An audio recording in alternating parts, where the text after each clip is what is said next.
Faktor apa saja yang bisa membuat seseorang yang awalnya baik, tiba-tiba berubah menjadi jahat dan berbahaya? Anda merasa seperti ada seseorang yang Anda percayai sepenuhnya berubah jadi sosok yang asing dan mengerikan? Apa yang sebenarnya terjadi di balik perubahan drastis kepada seseorang, semisal orang yang belakangan ini sering menunjukkan perilaku yang mengkhawatirkan?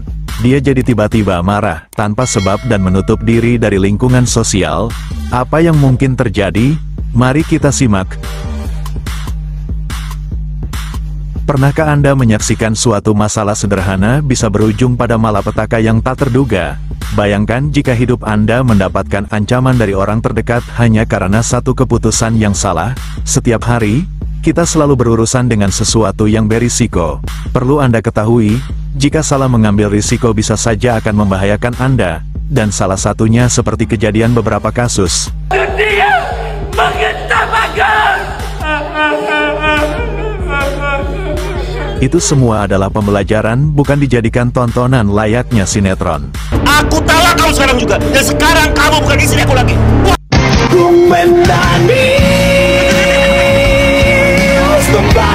Dan sumber dari semua penyebabnya adalah konflik. Pada kesempatan kali ini saya akan membagikan tips supaya aman saat terjadi konflik terhadap diri Anda. Anda sendiri harus mengetahui bahwa pertikaian sekecil apapun bisa memicu reaksi berantai yang tidak disangka-sangka. Untuk itu kita harus serius dalam menghadapi setiap perselisihan. Berikut adalah langkah-langkah cara menghindari suatu konflik. Yang pertama adalah jelas dan terbuka. Sampaikan suatu pesan secara jelas, hindari berbagai ambigu yang dapat memicu kesalahpahaman. Yang kedua, menyaksikan secara seksama.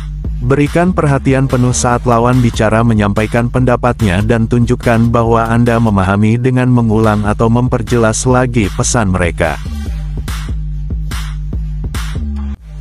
Yang ketiga, bahasa tubuh. Perhatikan bahasa tubuh Anda, seperti pandangan mata, ekspresi, dan gestur. Ini dapat membantu menyampaikan pesan dengan lebih efektif. Yang keempat, empati. Memahami perspektif lain, cobalah untuk menganalisis situasi dari sudut pandang orang lain. Dengan menganalisis perasaan dan pemikiran mereka, maka Anda akan lebih mudah menemukan solusi bersama. Yang kelima, menunjukkan kepedulian. Tunjukkan bahwa Anda juga peduli dengan perasaan dan kebutuhan lawan bicara. Yang keenam, manajemen emosi. Selalu bersikap tenang, walaupun merasa emosi mulai memuncak. Ambil waktu sejenak untuk menenangkan diri sebelum Anda melanjutkan pembicaraan. Yang ketujuh, hindari kata-kata yang menyindir atau menyinggung. Pilihlah kata-kata yang sopan dan pantas kepada lawan bicara. Yang kedelapan, fokus pada topik permasalahan.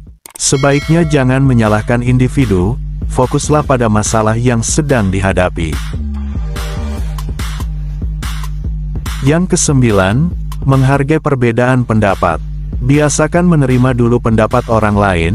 Setiap orang memiliki pendapat dan penilaian yang berbeda, untuk itu pelajari terlebih dahulu perbedaan tersebut.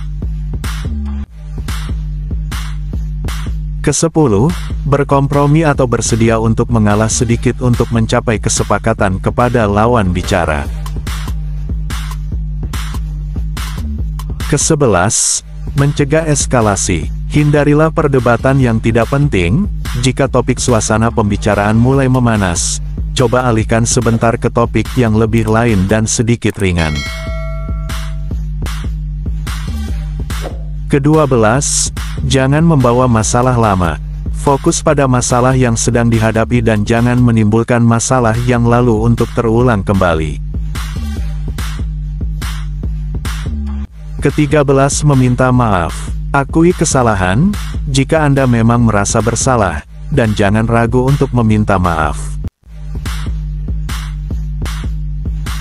Yang terakhir, Mediasi. Selalu libatkan pihak ketiga jika konflik sulit diselesaikan sendiri, libatkan pihak ketiga yang netral sebagai mediator. Konflik bisa terjadi dimanapun, baik di lingkungan kecil seperti bertetangga, sekolah, atau bahkan tempat kita bekerja. Di lingkungan pribadi, seperti keluarga yang berbeda pendapat, masalah finansial, atau perlakuan yang tidak adil. Pertemanan, persaingan, candaan, atau bahkan perbedaan pandangan. Pasangan, ketidaksetiaan, kurangnya komunikasi, atau perbedaan tujuan hidup. Lingkungan sosial, seperti di sekolah, kasus bullying, bentrok antar kelompok, atau persaingan akademik. Di tempat kerja, seperti persaingan jabatan, perbedaan pendapat, atau yang kerap terjadi diskriminasi. Komunitas atau suatu kelompok, konflik antar suku, agama, atau kelas sosial. Dalam situasi yang kurang kondusif, emosi sangat mudah menguasai perasaan seseorang. Jadi, cobalah untuk selalu berpikir jernih dan waspada. Setiap perkataan dan tindakan yang kita lakukan dapat berdampak besar pada situasi dan orang-orang di sekitar kita. Ingat, keselamatan diri adalah hal paling utama. Jaga diri Anda kapanpun dan dimanapun. Lindungi diri Anda dari segala bahaya. Dukung channel ini untuk mendapatkan lebih banyak tips dan trik anti kejahatan.